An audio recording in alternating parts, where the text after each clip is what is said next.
I have over a design tab here, but in some cases it is not appeared.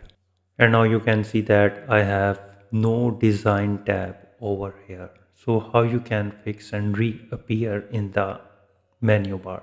So for this you need to click on the file and on the bottom click on options, and in the word option go to the customize ribbon, and here on the right side you will see that these are the main tabs and your design tab may be unchecked.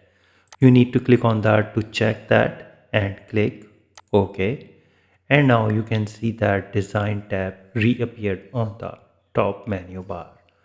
So this way you can easily fix your problem. If you think this video is helpful, please support my channel. Thanks for watching.